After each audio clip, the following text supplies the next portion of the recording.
Көмесіздер көрінеді. Мында қалмайды. Әне тұр біреуі. Таяш кіз. Қоспа қасындамын оны. Қасындамын, қарама. Ешқайқа қарама. Ужан, бісміллә дейді. Бісміллә деп жатыр. Қайырлы күн қазақ елі. Менің есімім Кәрім Ақшан. Жаңа видеода көргендеріңіз менің ұлым Кәрім Айсұлтан. Айсұлтаным 6 қазан күні кешкі 7-лер шамасында ойнауға сұранады менен. Сөйтіп, осы Ақтөбе қаласының номер 36 мектептің футбол алаңына ойнауға барады. Сөйтіп ойнап жүрген жерінде сол мектепте оқитын 10 сынып оқушылары алаңға келеді. Бұларға айтады, алаңды босатыңдар деп. Бұлар ойнап жүреді. Сол 10 сыныптың ішіндегі балалардың ішіндегі бір бала келіп, мен сендерге шық дегенде неге шықпадыңдар деп, соның ішінде менің баламды итеріп құлатып, одан кейін аяғынан бір мәрте, иығынан бір мәрте тепеді.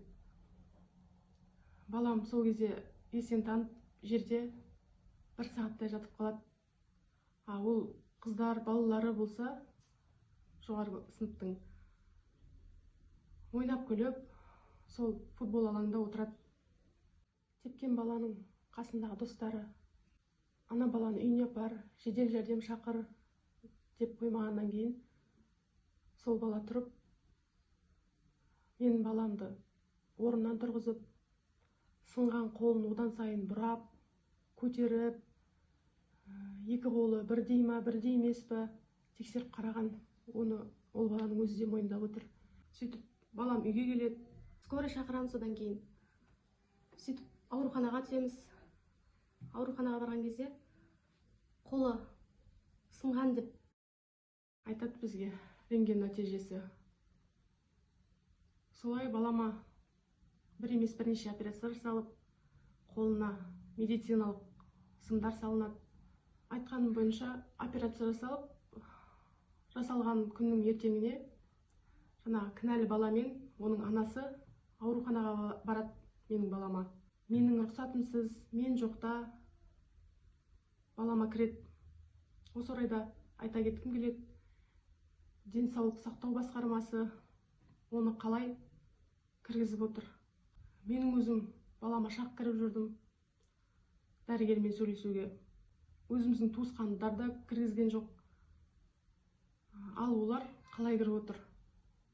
Қалалық номер 1 полиция бөлімінде қозғалып басталды, бірақ қазіргі таңда бұрмаланып жатыр. Жылы жапқылары келіп отыр.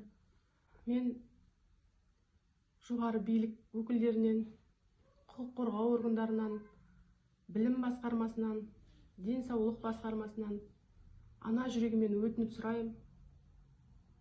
Бұл іс әділ шешім тапса екен, кінәлілер өз жазасын алса екен деймін. Әр бала мектепке ойнап барып, күліп қайтса екен деймін. Маған ешкімнен ештеңе қажет емес, тек әділ шешіп шыққанын қалаймын. Барлықтарыңыздан өтініп сұрайым, осы видеоның жоғары жаққа жетуіне, таралуына көмектессеңіздер екен.